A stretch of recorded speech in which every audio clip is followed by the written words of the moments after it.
Hello everyone. Now today I am here to discuss another topic of the chapter ecosystem, and the topic is ecological succession. Now what actually this process is, before describing this process or giving definition of this process, first I would like to take an example.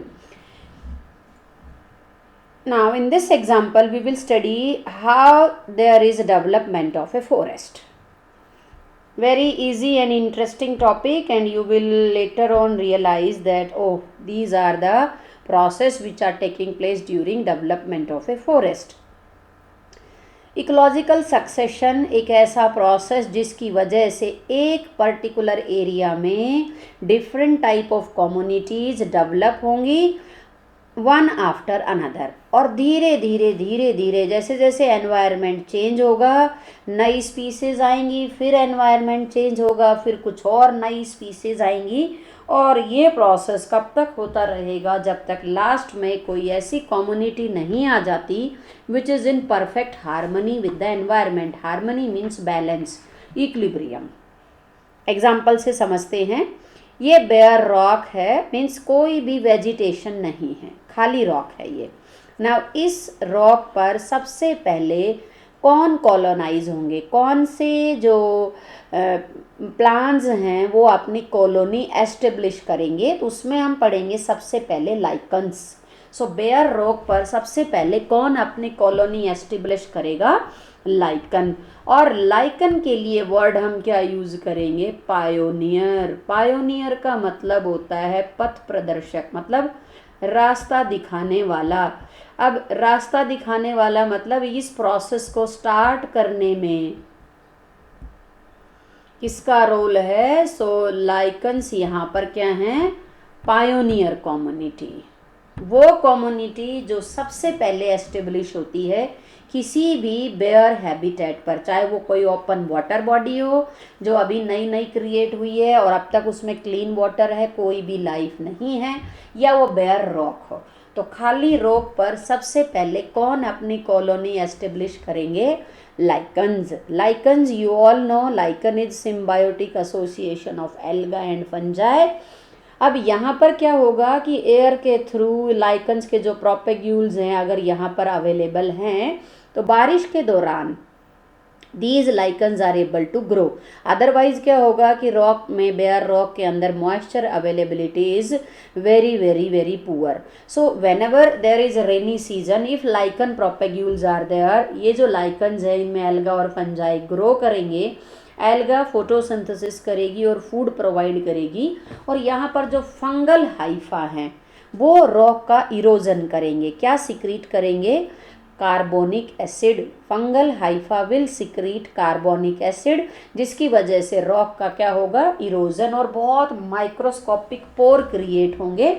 तो जिसकी वजह से अब यहाँ पर कौन सा process start हो गया है, इरोजन ऑफ रॉक. ध्यान रहे, erosion of rock is a biological के साथ साथ फिजिकल एंड केमिकल प्रोसेस है. वो तो हो ही रहे थे, लेकिन साथ में कौन सा प्रोसेस शुरू हो गया है, बायोलॉजिकल इरोजन ऑफ रॉक. अब जब तक रेनी सीजन है तब तक लाइकन ग्रो करेंगे, उसके बाद लाइकन की डेथ हो जाएगी. नेक्स्ट रेनी सीजन में फिर वैसा ही होगा, फिर लाइकन ग्रो करेंगे और फिर इरोजन ऑफ रॉक कंटिन्यू होगा.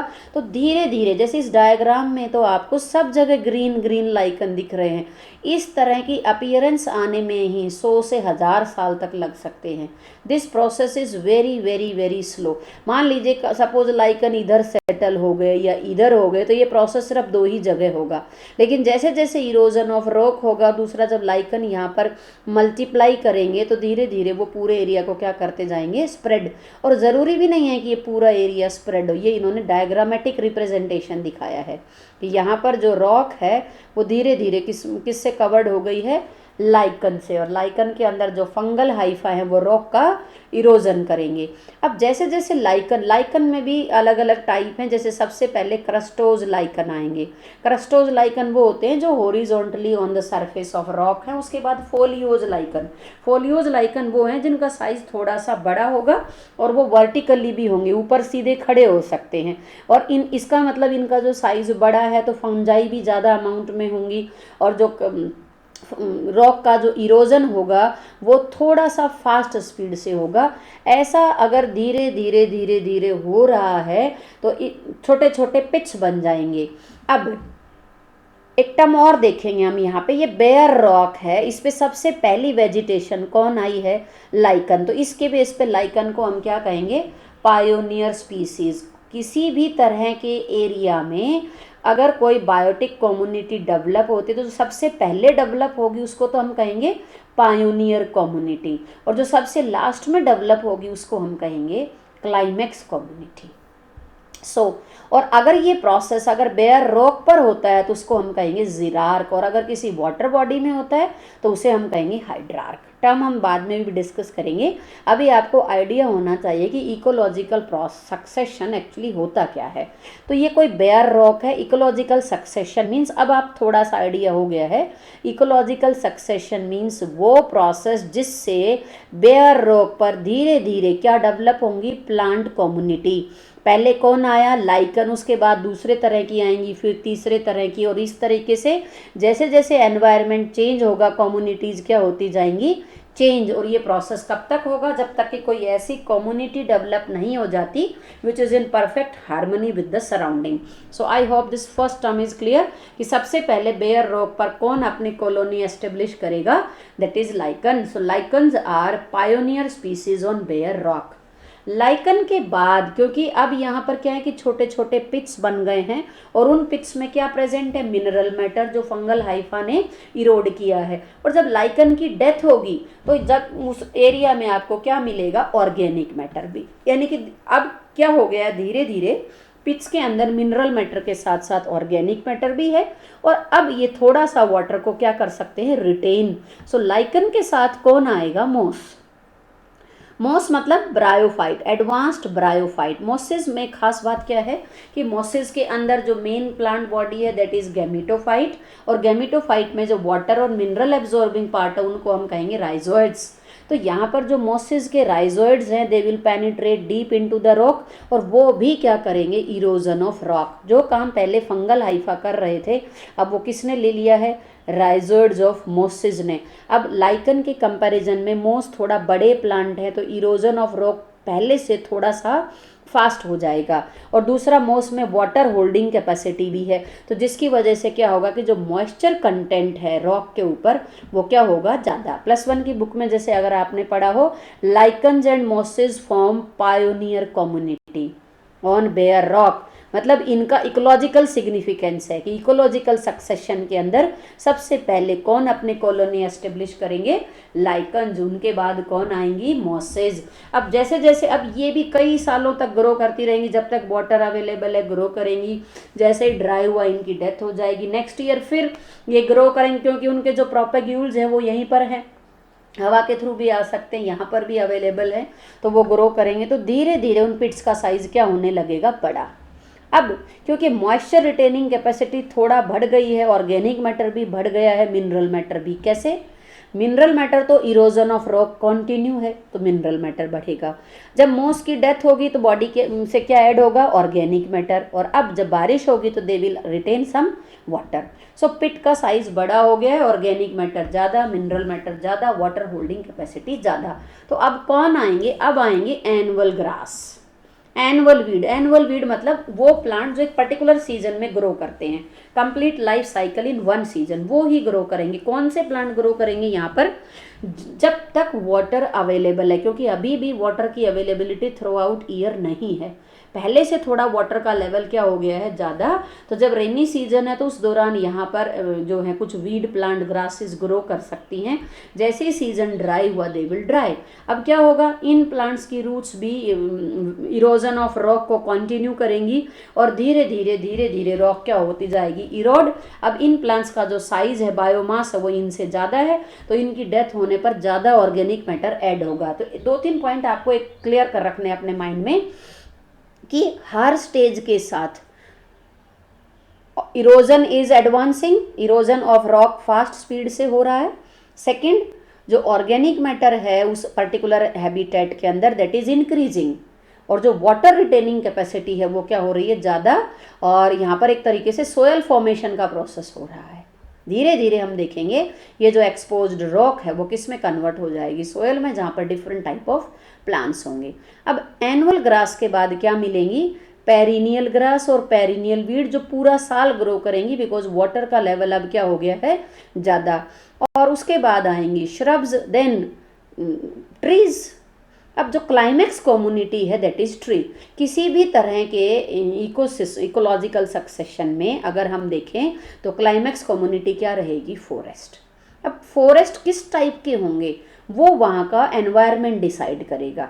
जरूरी नहीं है कि हर जगह फॉरेस्ट हो, कई जगह क्लाइमेक्स कम्युनिटी क्या होती है, ग्रास लैंड। बिकॉज क्यों, वहाँ पर जो वाटर की availability that is very less, वो इतना ही है कि वो ग्रासेस को सपोर्ट कर सकती है, ट्री को सपोर्ट नहीं कर सकती। तो क्लाइमेक्स कम्युनिटी क्या होगी, फॉरेस्ट। लेकिन किस टाइप के फॉरेस्ट होंगे that will depend on environment, especially temperature and rainfall. So moving on to term ecological succession.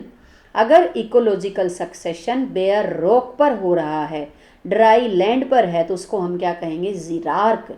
अब आपको क्वेश्चन पॉइंट ऑफ व्यू से देखना है कैसे लर्न करना है। Ecological succession on bare rock क्या कहेंगे, जीरार्क। कंडीशंस कैसे चेंज होंगी, यहाँ ड्राई हैबिटेट से कैसी कंडीशन आ जाएंगी, मीजिक। मीजिक मतलब मीजोफिटिक कंडीशंस आ जाएंगी, यहाँ पर मॉडरेट वाटर कंडीशन आ जाती है, ड्राई हैबिटेट से moderate water condition. Pioneer community कौन है, लाइकन्स। क्लाइमेक्स कम्युनिटी कौन है, फॉरेस्ट। पायोनियर मतलब जो सबसे पहले आए, क्लाइमेक्स मतलब जो सबसे लास्ट में आए। तो आपको अलग अलग तरीके से याद करना है, पायोनियर है लाइकन और क्लाइमेक्स है फॉरेस्ट। क्या क्या चेंजेस हो रही है, एक तो हमने बताया ड्राई हैबिटेट से मीजिक हैबिटेट आ गया। दूसरा, हर लेवल के साथ, हर स्टेज के साथ, ये डिफरेंट टाइप ऑफ स्टेजेस हैं, हर स्टेज के साथ जो डाइवर्सिटी है वो चेंज हो रही है। पहले लाइकन थे, फिर मोस आए, उसके बाद एनुअल वीड्स आए, फिर पेरिनियल वीड्स आए। अब एक के बाद एक कम्युनिटी चेंज हो रही है, क्यों, क्योंकि एनवायरनमेंट चेंज हो रहा है। जैसे जैसे कम्युनिटी चेंज होंगी तो स्पीसीज़ का जो डाइवर्सिटी है वो चेंज होगा। और जैसे अगर हम यहाँ देखें, यहाँ पे स्पीसीज़ का नंबर कम है और यहाँ पे स्पीसीज़ का नंबर क्या है, ज़्यादा, तो नंबर ऑफ स्पीसीज़ बढ़ेगा, एक स्पीसीज़ के मेंबर का नंबर बढ़ेगा। और इन चेंजेस के दौरान क्या होता है कि जैसे लाइकन के बाद कौन आए, एनुअल वीड्स। तो एनुअल वीड बड़े साइज के हैं, वो लाइकन को शेडो करेंगे और लाइकन को लाइट नहीं मिलेगी and they are not able to grow. तो ज़्यादातर केस में क्या हो रहा है कि एक स्टेज से जब दूसरी स्टेज में मूव करेंगे तो मोस्ट ऑफ द टाइम जो पहले वाली स्पीसीज़ है या तो उनका नंबर कम हो रहा है या वो एक्सटिंक्ट ही हो रही हैं, डिसअपियर हो रही हैं। So these are changes. अब इस डायग्राम से एक चीज़ क्लियर है कि सीक्वेंस ऑर्डरली है या अनऑर्डरली है, ऑर्डरली है। धीरे है या फास्ट है, ओबियसली बहुत धीरे है। इसके बाद मैन मेड डिस्टरबेंस की वजह से सक्सेशन किसी भी स्टेज पर हो, वो पहले स्टेज पर आ सकता है। कैसे, सपोज बेयर रॉक पर वेजिटेशन नहीं है लेकिन धीरे धीरे यहाँ पर आई और इन फॉरेस्ट को हमने कट कर दिया है। जैसे ही हमने फॉरेस्ट को कट किया, यहाँ से अब ये प्लांट कौन सी स्टेज में आ जाएंगे, इन वाली में। क्यों, क्योंकि पहले यहाँ पर जैसे अगर कोई खाली प्लॉट है उसमें भी अगर आपने देखा हो तो पहले ग्रासेस ग्रो करेंगी, ग्रास के बाद उसमें बीच बीच में श्रब और छोटे छोटे ट्री आ जाते हैं और धीरे धीरे फिर आपको टॉल ट्रीज देखने को मिलेंगे। तो आप इस स्टेज से इधर पहुंच सकते हैं सीधा। क्यों, क्योंकि ऑलरेडी अब यहाँ पर सोयल भी है, सोयल के अंदर न्यूट्रिएंट्स भी हैं, वेजिटेशन भी है। आप फर्स्ट स्टेज पर नहीं जाएंगे बिकॉज फर्स्ट स्टेज में तो पहले ना यहाँ सोयल था, ना वाटर रिटेनिंग कैपेसिटी है, ना जो है ऑर्गेनिक मैटर है। So I hope you got the idea. So xerarch succession means succession taking place on a water body और ये different stages हैं जो succession के दौरान होंगी। और इन stages के लिए हम word use करेंगे serial stage। serial stage मतलब sequence of stages that appear during ecological succession। तो xerarch में जो serial stage होंगी उनको क्या कहेंगे, xeroseer। So what is xeroseer? Sequence of communities during ecological succession। Sequence of communities during ecological succession को हम क्या कहेंगे, सीयर। ये सीक्वेंस को अगर आप लिख रहे हैं lichen, then moss, annual grass, perennial grass, shrub and then forest, तो इस सीक्वेंस को हम कहेंगे क्योंकि हमने ये जीरार्क सक्सेशन की लिखी है तो इसको हम कहेंगे जीरो सीयर। अगर वाटर में सक्सेशन होता है तो उनकी जो स्टेजेस को लिखेंगे वो क्या होगा, हाइड्रोसीयर। तो इन स्टेजेस को, इस सीक्वेंस को तो हम कहेंगे सीयर, और इंडिविजुअल स्टेजेस को हम कहेंगे सीरल स्टेज और sural community. Now in this we will discuss hydrarch. Hydrarch means succession taking place in a water body. उसको हम क्या कहेंगे, hydrarch. सबसे पहले क्या है, this is newly created water reservoir. इस न्यूली क्रिएटेड वाटर रेजरवॉयर में शुरू में पानी बिल्कुल साफ होगा। In the beginning water is very clean, लेकिन धीरे धीरे क्या होगा कि जो फाइटोप्लैंक्टन्स हैं दैट विल सेटल। क्यों? क्योंकि इस वाटर बॉडी में अगर नियर बाय एरिया से वाटर मूव करके आ रहा है तो ये वाटर अपने साथ क्या लेकर आएगा, न्यूट्रिएंट्स। और इनकी वजह से, न्यूट्रिएंट्स की वजह से, देखो घर पर हम साफ पानी स्टोर करके रखते हैं टैंक में, जब तक उसमें इनऑर्गेनिक मैटर नहीं है कोई भी प्लांट उसमें ग्रो नहीं कर पाएगा। क्यों? क्योंकि प्लांट ऑर्गेनिक मैटर तो खुद बना सकते हैं, लेकिन उनको इनऑर्गेनिक न्यूट्रिएंट्स तो चाहिए लंबे टाइम तक सर्वाइव करने के लिए। तो यहाँ पर क्या है कि शुरू में वाटर क्लीन होगा, फिर जैसे जैसे आसपास से पानी बहकर आएगा, अगर वो पानी अपने साथ मिनरल्स लेकर आता है तो यहाँ पर कौन ग्रो करने लग जाएंगे, फाइटोप्लैंक्टन्स। जैसे जो प्लैंक्टोनिक एल्गा हैं, ब्लू ग्रीन एल्गा हैं, डायटम्स हैं, डेस्मिड्स हैं, डायनोफ्लैजेलेट्स हैं, क्या करेंगे, फोटोसिंथेसिस। प्लांट का मेनली हम पढ़ रहे हैं, लेकिन ध्यान रहे प्लांट के साथ साथ एनिमल आ जाएंगे, क्योंकि जैसे जैसे फाइटोप्लैंक्टन्स मिलने लगेंगे तो यहाँ जो प्लैंक्टन्स भी आ जाएंगे, बिकॉज उनके लिए यहाँ पर फूड है। अब क्या होगा, अब यहाँ पर देखना है, शुरू में यहाँ सोयल सेडिमेंट नहीं है, इधर सोयल सेडिमेंट नहीं है तो आपको वो प्लांट नहीं मिलेंगे जिनकी रूट्स जमीन के अंदर फिक्स होती हैं और एंचोरेज करती हैं। यानी कि आपको फिलहाल कैसे प्लांट्स मिल रहे हैं, माइक्रोस्कोपिक हैं जो फ्री फ्लोटिंग हैं। लेकिन जैसे जैसे नियर बाय एरिया से वाटर फ्लो करके आएगा तो वो वाटर अपने साथ क्या लेकर आएगा, सॉयल। और उस सॉयल के अंदर क्या प्रेजेंट है, nutrients. Now the condition will become favourable for submerged plant stage. Submerged plant stage मतलब वो प्लांट जो पानी के अंदर हैं। इनमें दो तरीके के प्लांट होते हैं, एक तो होते हैं सबमर्ज्ड फ्लोटिंग और एक होते हैं रूटेड सबमर्ज्ड। रूटेड सबमर्ज्ड का एग्जाम्पल है जैसे वेलिसनेरिया, पोलिनेशन के अंदर भी पढ़ा है हमने, Vallisneria is rooted submerged plant. जैसे यहाँ जो डायग्राम में दिखाया गया है, these are rooted submerged plant. यहाँ पर रूट फ्री फ्लोटिंग भी हो सकते हैं, नॉट फ्लोटिंग, पानी के अंदर जो सबमर्ज्ड है, जैसे hydrilla is submerged free floating plant. तो आपको यहाँ पर प्लांट्स मिलने लगेंगे। तो फाइटोप्लैंक्टन्स के बाद कौन सी स्टेज होगी, रूटेड सबमर्ज्ड प्लांट स्टेज, जैसे वेलिसनेरिया है। अब सेम यही प्रोसेस होगा और धीरे धीरे जो वाटर का लेवल है वो क्या होता जाएगा, कम। एक चीज़ आपको ध्यान रखनी है कि किनारे से जो है वाटर का लेवल कम होगा और इधर वाटर डेप्थ पे रहेगा। वेरी जो है जनरल ऑब्जर्वेशन, आपने भी देखा होगा किसी वाटर बॉडी में, जैसे अगर आप ओशन के किनारे भी गए हैं तो यहाँ तो आराम से आप मस्ती के लिए जा सकते हैं, लेकिन यहाँ खतरा है, नहीं जाना है। सो सबमर्ज्ड प्लांट स्टेज के बाद, रूटेड सबमर्ज्ड प्लांट स्टेज के बाद आपको मिलेंगे रूटेड फ्लोटिंग प्लांट्स। जैसे ये देखो, ये रूटेड फ्लोटिंग प्लांट्स हैं। रूटेड फ्लोटिंग प्लांट्स के बाद आपको कौन मिलेंगे, ये फ्री फ्लोटिंग इन्होंने दिखाया है। रूटेड फ्लोटिंग प्लांट्स वो होंगे जिनकी रूट्स पानी के अंदर हैं लेकिन वो फ्लोट कर रहे हैं और कुछ पार्ट पानी से बाहर आ गया, जैसे निलंबो है या निम्फिया है। उसके बाद जो नेक्स्ट स्टेज होगी that is free floating plant. Free floating plant में कोई एग्जाम्पल याद आया? एग्जाम्पल हम आपकी बुक से ही ले रहे हैं जो आगे पीछे किसी चैप्टर में गिवन है। फ्री फ्लोटिंग प्लांट में रहेगा इशोर्निया एंड पिस्टिया। सो फाइटोप्लैंक्टन्स के बाद है रूटेड सबमर्ज्ड, रूटेड सबमर्ज्ड के बाद है रूटेड फ्लोटिंग और उसके बाद है free floating. Free floating stage के बाद आएगी रीड स्वैम्प स्टेज। स्वैम्प का मतलब होता है दलदल। रीड स्वैम्प स्टेज में आपको ऐसे प्लांट्स मिलेंगे जो कुछ तो पानी के अंदर हैं और कुछ पार्ट पानी के बाहर है, and they will transpire huge amount of water. तो ट्रांसपिरेशन का रेट ज़्यादा होने की वजह से जो वाटर लेवल है वाटर बॉडी का वो क्या होता जाएगा, कम होता जाएगा। उसके बाद आपको मिलेगा मार्श मीडो स्टेज। मीडो वर्ड हम यूज़ करते घास के मैदान के लिए, और मार्शी हैबिटेट भी जो है वो होता है जिसमें वाटर इज़ देयर लेकिन वो सोयल के साथ मिक्स है, दलदल टाइप से जिसको हम कहेंगे। स्वैम्पी एरिया वो होता है जिसमें वाटर है, सोयल के साथ मिक्स है लेकिन कुछ खड़ा पानी भी है, तो यहाँ वाटर ज़्यादा है।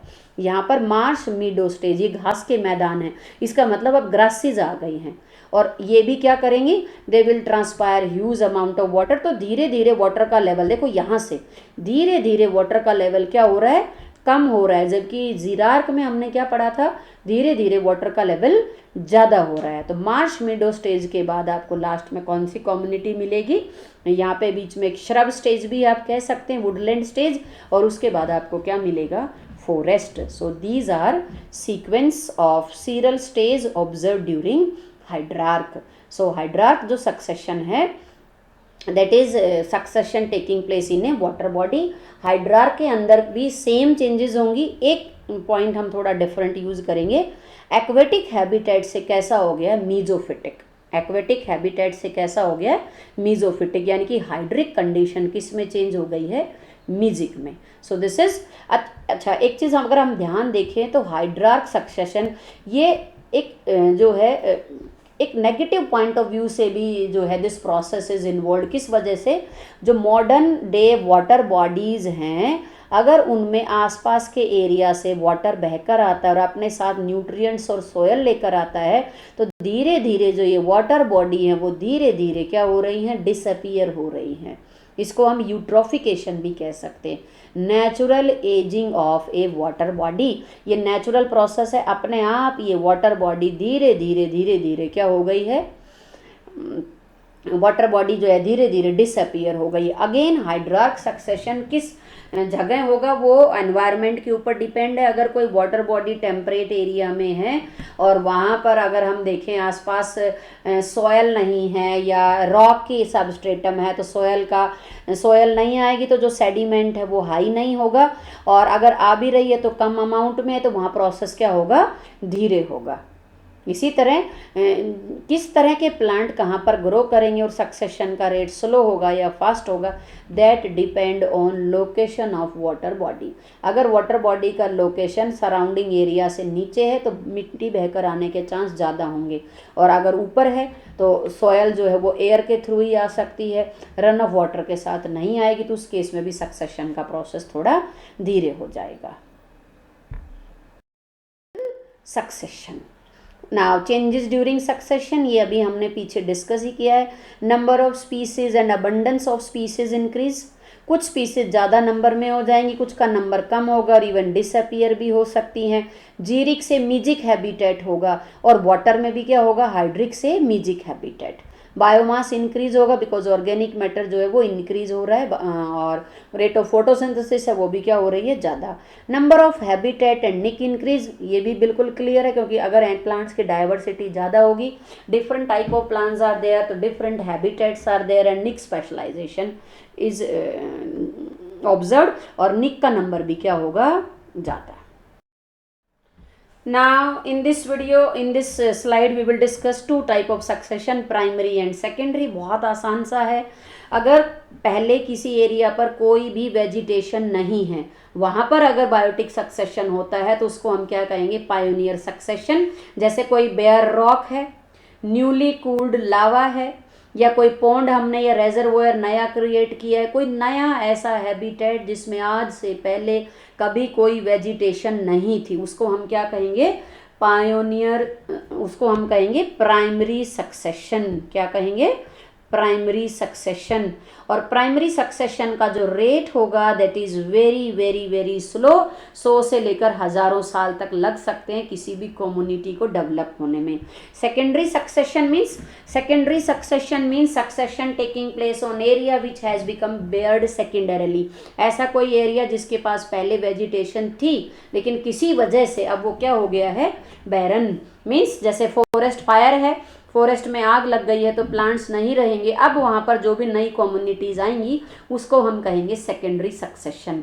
किसी भी अगर हमने फॉरेस्ट को कट कर दिया और उसके बाद हमने उसको फ्री छोड़ दिया है, कल्टीवेशन नहीं करी है, यूज में नहीं लिया है, तो वहाँ पर जो सक्सेशन होगा उसको हम क्या कहेंगे, सेकेंडरी सक्सेशन। किसी एरिया में फ्लड या लैंडस्लाइड है, उसकी वजह से वेजिटेशन डैमेज हो गई है, तो वहाँ जो सक्सेशन होगा उसको हम क्या कहेंगे, सेकेंडरी सक्सेशन। सेकेंडरी सक्सेशन में क्या होगा कि जो रेट होगा वो ज़्यादा होगी, because soil already soil is there, organic matter है, इनऑर्गेनिक है, उसका वाटर होल्डिंग कैपेसिटी है, तो यही वजह है कि जो सेकेंडरी सक्सेशन है वो क्या होगा, फास्टर होगा। और कौन सी जो है नई जो बायोटिक कम्युनिटी डेवलप होगी वो किस बात पे डिपेंड करता है, अगेन एनवायरमेंटल एरिया पर, लेकिन जो स्पीसीज हैं वो जस्ट लाइक पायोनियर स्पीशीज़ की तरह ही होगा सक्सेशन, लेकिन वो बहुत फास्ट होगा और कुछ सालों में ही जो है फॉरेस्ट पहले के जैसा फिर बन जाएगा, कुछ सालों मतलब 100-150 सालों में। Now just to sum up, I have written some terminology here. Ecological succession में सबसे पहले जो कम्युनिटी सबसे पहले आए, पायोनियर स्पीसीज, जीरार्क में है लाइकन और हाइड्रार्क में है फाइटोप्लैंक्टन। सबसे लास्ट आए क्लाइमेक्स कम्युनिटी, ये होगी फॉरेस्ट, दोनों में ही। पायोनियर स्पीसीज में डाइवर्सिटी कम है, बायोमास कम है और नंबर अबंडेंस ऑफ स्पीशीज भी कम है। क्लाइमेक्स कम्युनिटी में बायोमास ज़्यादा है, स्पीसीज का नंबर भी, डाइवर्सिटी ज़्यादा है, एक पर्टिकुलर स्पीसीज का नंबर ज़्यादा है, यहाँ पर हैबिटेट एंड निक भी ज़्यादा होंगे और जो बायोमास है वो भी क्या होगा, ज़्यादा। अगर सक्सेशन बेयर लैंड पे होता है, बेयर एरिया पे होता है, बेयर रॉक पे होता है तो उसको कहेंगे जीरार्क, और अगर वाटर बॉडी में होता है तो उसको हम कहेंगे hydrarch. Sequence of communities developed during xerarch को कहेंगे जीरोसियर, और हाइड्रार्क सक्सेशन के दौरान जो कम्युनिटीज अपीयर होंगी उनकी सीक्वेंस को कहेंगे हाइड्रोसियर। और इन इंडिविजुअल जो स्टेजेस हैं जैसे फाइटोप्लैंक्टन्स है, rooted submerge, rooted floating plant, free floating, इन सबको हम क्या कह रहे हैं, seral stage. Primary and secondary succession, वो सक्सेशन जो सबसे पहले किसी ऐसे एरिया पर हुआ है जहाँ पर पहले कोई वेजिटेशन नहीं थी, प्राइमरी, और जहाँ वेजिटेशन थी लेकिन किसी वजह से वो डैमेज हो गई है, इट में be natural as well as man made, कोई नेचुरल कैटास्ट्रॉफी है या ह्यूमन की वजह से कोई डिस्टर्बेंस है, तो उस जगह जो सक्सेशन होगा उसको हम क्या कहेंगे, सेकेंडरी सक्सेशन। ध्यान रहे जितनी भी कम्युनिटीज़ जो बायोटिक कम्युनिटीज़ हैं throughout the world are just because of this process. So here we can conclude कि soil formation is a very very slow process and took hundreds of the year, and human का जो greediness है वो soil को क्या कर रहा है, erode कर रहा है by over cultivation, over grazing, so many different factors are there. So I hope you will be able to understand ecological succession. नए वीडियो में हम इस जो है इस चैप्टर के नए टॉपिक के साथ हाजिर होंगे, तब तक बायोलॉजी पढ़ते रहिए, खुश रहिए।